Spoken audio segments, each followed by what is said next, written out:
I'm really excited about the next one. I think we're watching Vikkstar. Vikkstar and Tinny Yes. going against He is FaZe one that Tfue is and FaZe so Cloak. fun to watch. His overall just outlook on the game. So normally whenever he's playing, he's a very aggressive, very hilarious player to watch. And so then last week's tournament, he kind of toned it down a little bit. And he was like, okay, let's play this down a little bit. Maybe let's go somewhere a little safer. Let's chill out.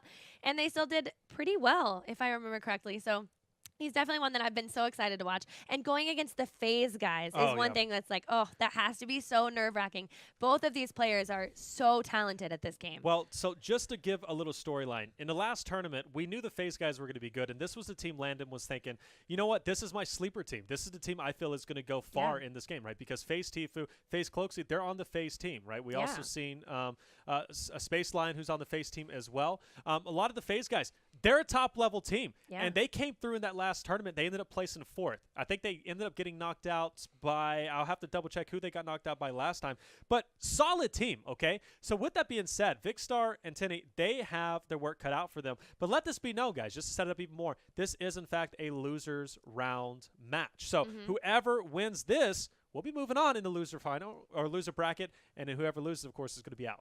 That's crazy that such two predominant teams are both in the losers bracket so fast. That's one thing that I love about this lineup, this bracket, is that they really put tough competitors versus tough competitors.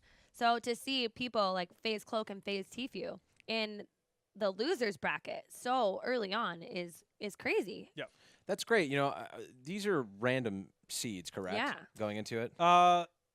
It was selected by the stream, so the way that it was set up is at least the stream where Keemstar was streaming it, they picked out what matches they wanted to see, so it's kind of like a fan vote. And that's perfect, right? Because you're going to see these good teams go at it.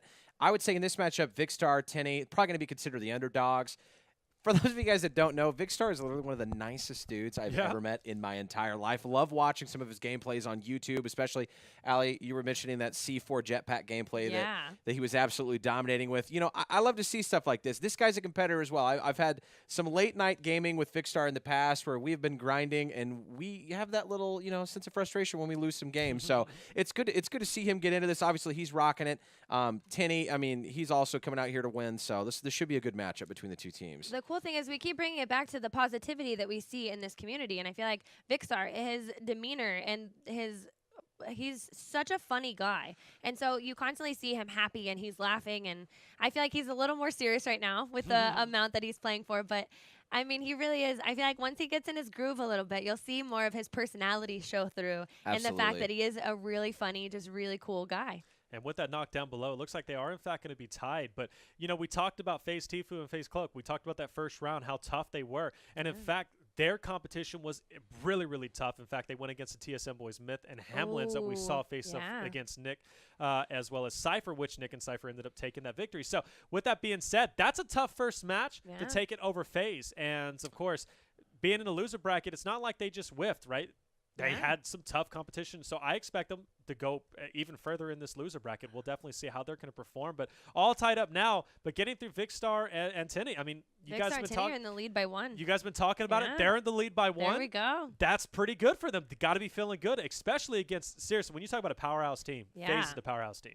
Definitely, definitely. And they have such a huge background in these BR games. Yes, they do. They've been playing together in these BR games for a while now, in H1Z1 and now Fortnite. Like and maybe even some PUBG. They've been a squad for a while. So I feel like they have a lot of confidence, not only in themselves, but also in each other and being able to rely on each other. Exactly. And I feel like that's extremely important whenever you're playing in tournaments like this. Carryover from games is huge. Yeah. I mean, if you've already been teammates on another title and you're switching over, you have to think about the countless years that, you know, a lot of these games, they come out with a new game in the cycle every, you know, 11 months, basically 12 months, you're getting a new one.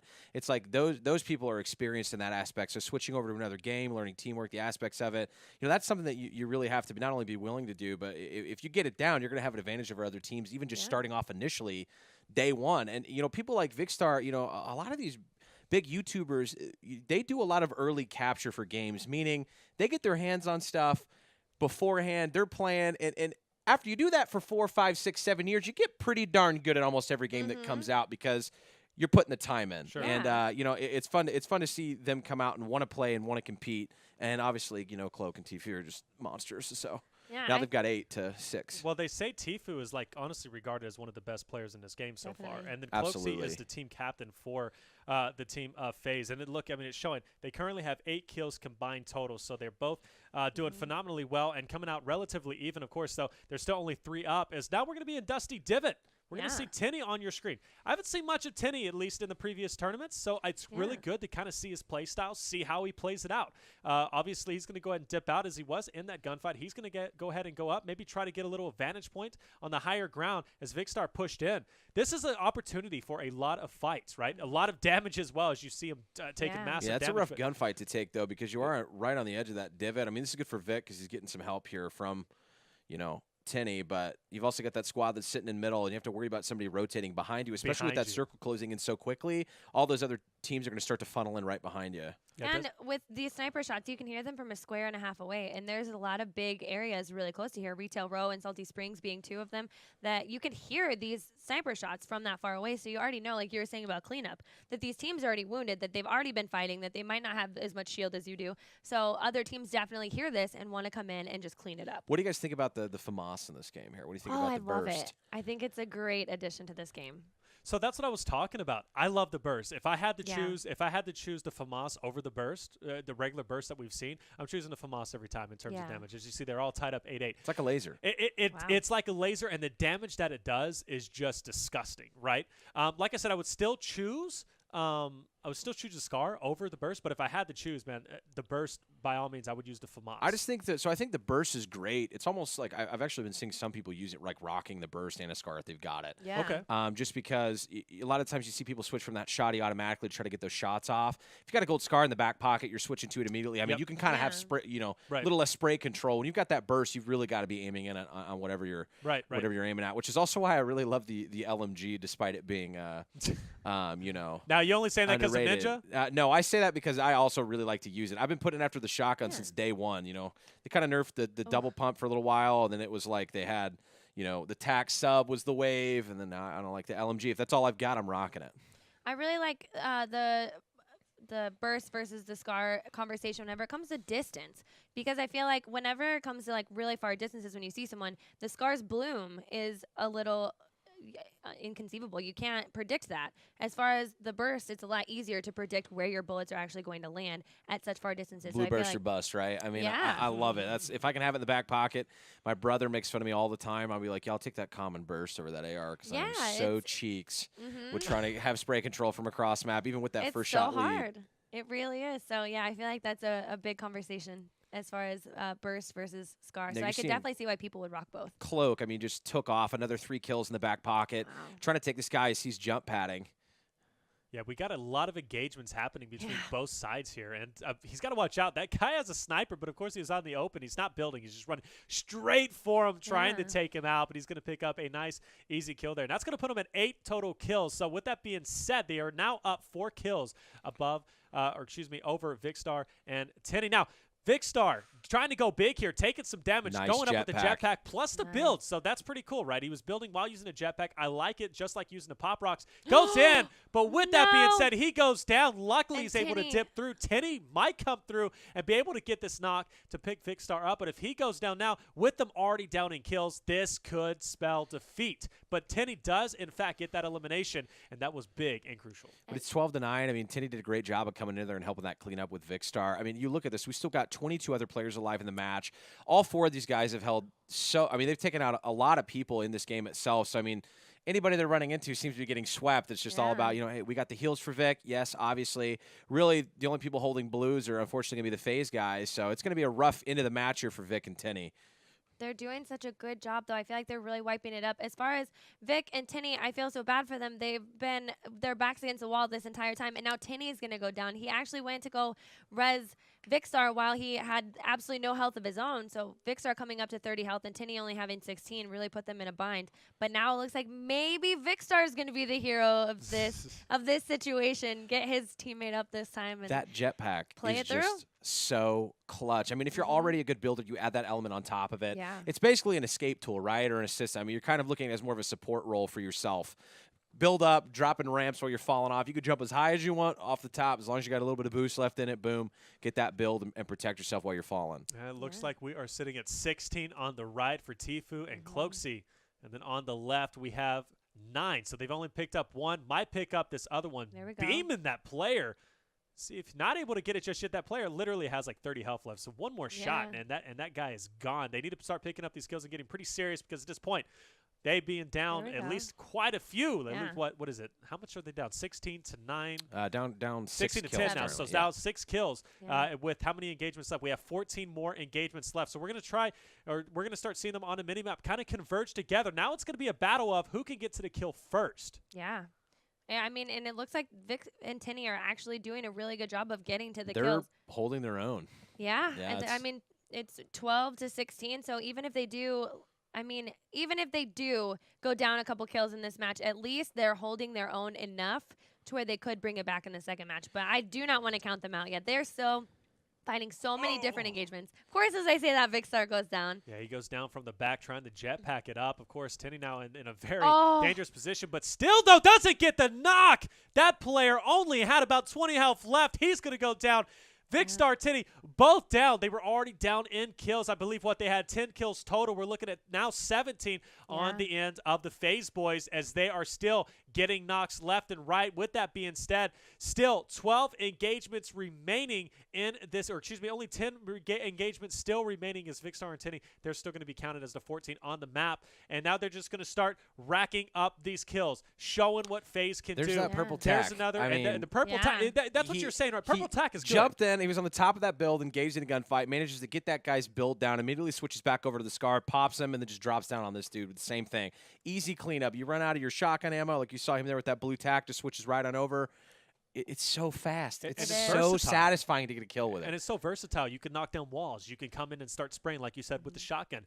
The tacks are very underused, but I could see them being used quite a bit more. I mean, we're already seeing it now as you're looking at Cloaksy. He's already got it. 12 to 19. They're taking off 7 kills up, and I expect them to take this victory. I feel like that's the thing that you like to see about teams that, you kind of think of sleeper cells, is that, we haven't seen this tack really in end game yet so far in this tournament. And then they come out and they're just showing you how great it really is. And that's one thing that I was saying earlier that I love whenever Epic introduces these new things. They're always well balanced, because you can see that they're dominating with this. Nobody else has used this strategy in end game so far this time. And they're showing that they messed up, because this is obviously a great strategy. And that's why I like seeing these tournaments and watching them. We see so many different things. Like you said, now we're seeing the tack come out. We see various pushes. How are they going to be pushing? We saw Ninja's LMG. We're seeing that regardless of what arsenal you have, it's all about how you utilize it. And we're seeing these pros really show great examples of that. They may not have the greatest start in the world, but they're going to use what they have to the fullest of their abilities, and they're just going to rock it. Jump pads coming in. They're pushing this Portafort, which, hey, I think they're going to tackle it. Going in straight behind that player has no idea, but actually he's going to drop down. He's still dropping. He's going to be right behind him. Can he get this easy cleanup? These players didn't even know what hit them. They're already down. Yeah, and that's what's so important about that rocket launcher, of any kind of explosion, really. Oh, I can't believe they just... They're unstoppable. You having your teammate put so much aggression on someone just lets you just walk up to these players and finish them off. I mean, yeah, the rockets in general, I mean, especially the grenade launcher, in my opinion, just because you're able to kind of ping, right? It's more so like in any other game, you're just trying to equalize the distance between you and the other team. If they're trapped in that area, you're just trying to bounce those grenades in, keep them in one spot, and then that gives your team a chance to strategize while the other team's going like this, trying to place walls consistently and ceilings. They don't really have an option. It gives your squad options. Which is great. So I feel like 24 kills total for game one. I mean, FaZe dominating, but honestly, 12 out of Vic and 10 from every other match we've seen today. It's been 12 to 16 max. So, I mean, we've seen some great gameplay. And right there, they get 2 knocks from shooting out the bottom, and that is the most infuriating thing. They tried to build the sky bridge. They tried to build a sky bridge. Unfortunately, they were on top of it, and here we go. Finish it up and clean up the kills. 17 kills. That's for almost Cloaksy. 1/5 so of the entire opposition. Wow. That he killed by himself. They killed almost half the lobby as a 4. I thought Written by Ray was setting the example with 16. Cloaksy just set it even higher with 17. He really is just I mean, each one of these matches is just upping the bar and upping the bar. And I feel like we're just going to keep seeing that, because there's so many dominant teams. And one thing that is crazy about especially this losers bracket is how hard they're fighting right now. That's crazy. Look at 15 those kill numbers. difference. I mean, if you're Vic and 10, what are you thinking What right are you now? saying? I'm thinking right tilted. now? In that situation. I'm thinking absolutely tilted. We have to go for Yeah. it. 15 kills, you cannot play reserve. You can't just stay back. Maybe you can't go to Lucky Land and Fatal Fields. No, you have to push in where the most people are going to be. Maybe Salty at most, right? Because Salty does, or Retail allows for some kills, but honestly, you have to go tilted. There's no other way. But Yeah. do they split up? That's the question, too, because in a lot of times in this situation, they'll split up. Okay, you'll send one person tilted, kind of take that risk, and you'll keep another one back. But I think at this point, 15 kills being down, I could see them staying together, or excuse me, splitting up maybe at 6 kills. They have to stay together. They have to tackle tilted immediately and hard in order to even have a chance to come back. At this point, Absolutely. you're banking on, the FaZe guys to just kind of fall apart at the beginning of the match, which is something that if you're looking at their caliber of players, not something you're really going to see.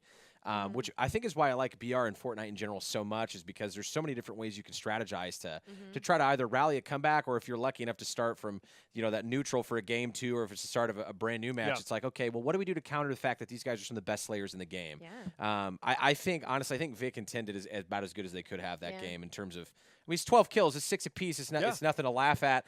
Unfortunately, they got taken out with about 10 or 12 left. Then, but even then, I mean, man, it would have only taken another 5 to 6 off of that, and then they're still down 10 kills in comparison to what they're rocking. So we'll see what they do here for game 2. I feel like that's one thing I really like about the structure of these kinds of tournaments, is that it's not playing for the win necessarily. Like, you're not trying to win this game. Yep. You're trying to get more kills. And Exactly. I feel like that just constantly puts so much pressure on people, and it's so much Keeps the action fun up.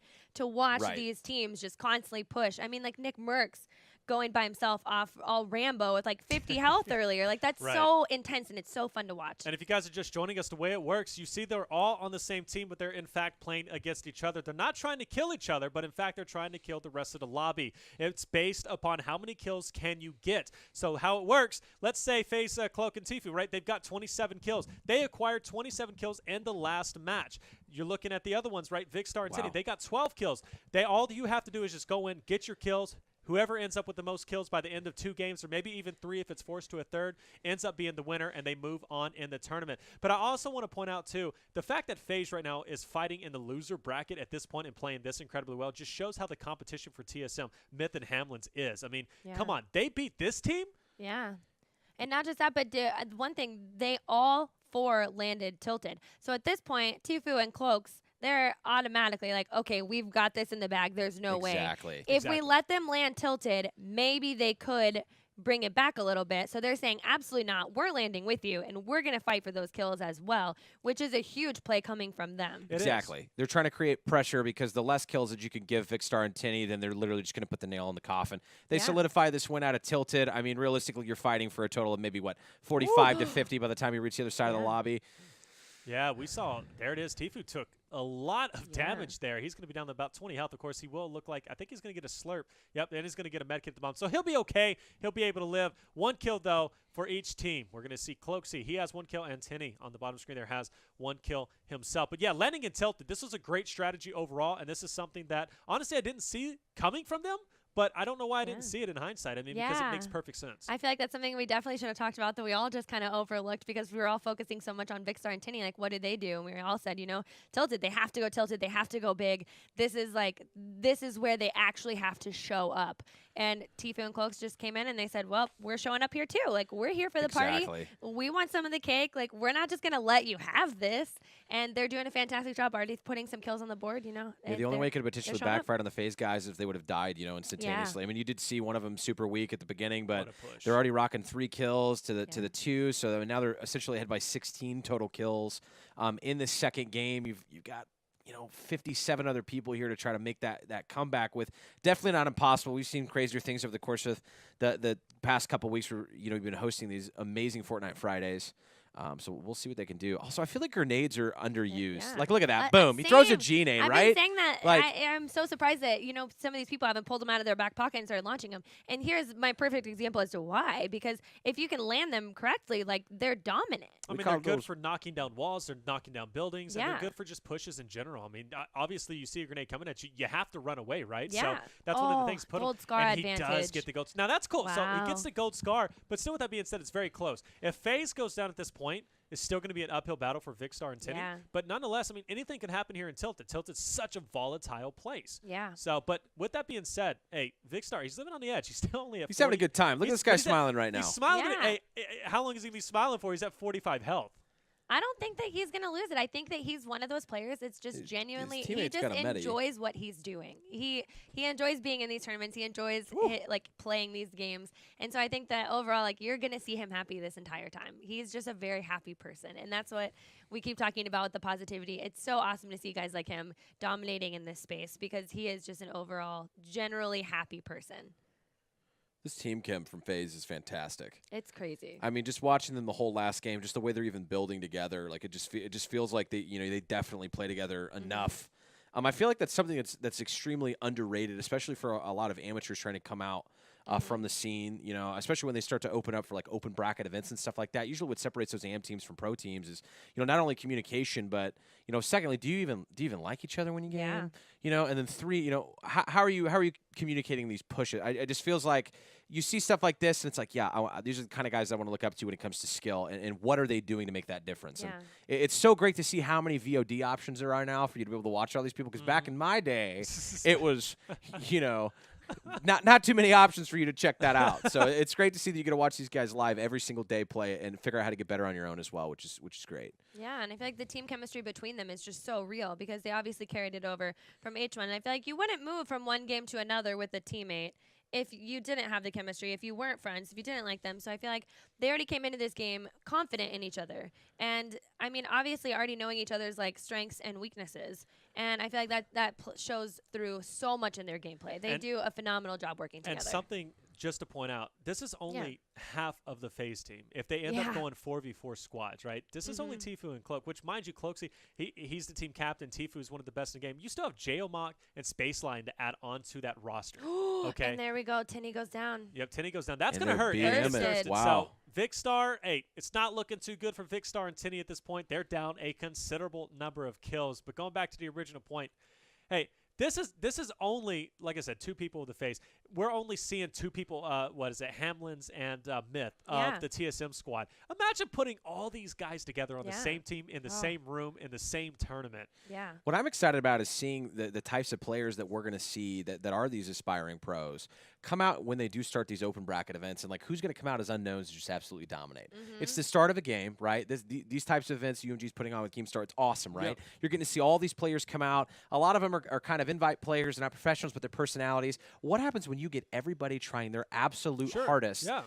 Who's going to come in and maybe get like a top 8 placing that no one's ever heard of? See, that's what I find beautiful about this game in general. Well, look at the Ninja tournament that happened, right? There were so many unknowns that came in there, and they managed to end up at least taking a couple wins, right? Or at least one win themselves, or at least proving themselves. Even if they didn't get the win, it's not about the win. It's about proving yourself, right? And they came through, and we were like, wait, who is this guy, right? But now we know who they are, and it's someone to look at. The thing is, Fortnite is still so incredibly new, guy. I mean, it's still, an alpha? I mean, come on. It's insane that the fact of popularity that it's been grabbing and getting, and it's already at this level that it's come to with $100 million on the line. Like I said, lives are literally changing. Oh, no. And there it is. That's going to be Cloaksy going down, but that's still okay. But they're still okay. Health. They're still okay. Yeah. That's that guy's name. System. Multiple S's. Come on. You know the OG tags with the X in front of it and behind it and stuff like that. Absolutely. Yeah. Oh, he knocked him with a. See, I'm telling you, scope they are. The purple is so nasty. You get it in your hands. It's an absolute. I mean, you literally just. Yeah. Hey, listen. I'm gonna dink you 3 times, and I'm gonna take all your health down, especially if you don't have any shields. Oh, absolutely. Disgusting. It is absolutely disgusting. Grenade launcher in the back pocket, just trying to take this build down, get this guy that's not killed. There it is. There's the LM. Tfue's the last one alive. That's it, though. Yeah, that's it, folks. That's game. For Vikkstar and Tinny. Yeah, that's it. They're going to take the win. And honestly, at this point, it's just practice. It's just the cherry on top for Tfue. Can he get some more kills? We're going to actually switch off his perspective, though, as that round is over. But FaZe, they're moving on in this tournament. Now we're going to see your boys Vikkstar and Tinny, though. They are, in fact, going to face up. They're going to be out of this tournament as they just lost the loser bracket. Buddy, I don't know what you're doing over there. This is the FaZe thing, right? I have small hands. Well, yeah, practice that. We'll come back with it. All right. I'm still expecting names, by the way, for these llamas you said you were going to come up with. Well, we still have a Phil. very, very, very long time to go in this That's tournament. Phil. Are you cool with that? Can it be Phil? Can I call him Philip? Yes. Okay. It's more professional anyway. Then we got a deal. Sounds good. We got Philip over there. Still unknown over here, though. Yeah. We'll name him eventually. But hey, once you name them, you can't break them open, though. Yeah. You know how that goes. They're full of candy, and I'm excited. That one doesn't get a name.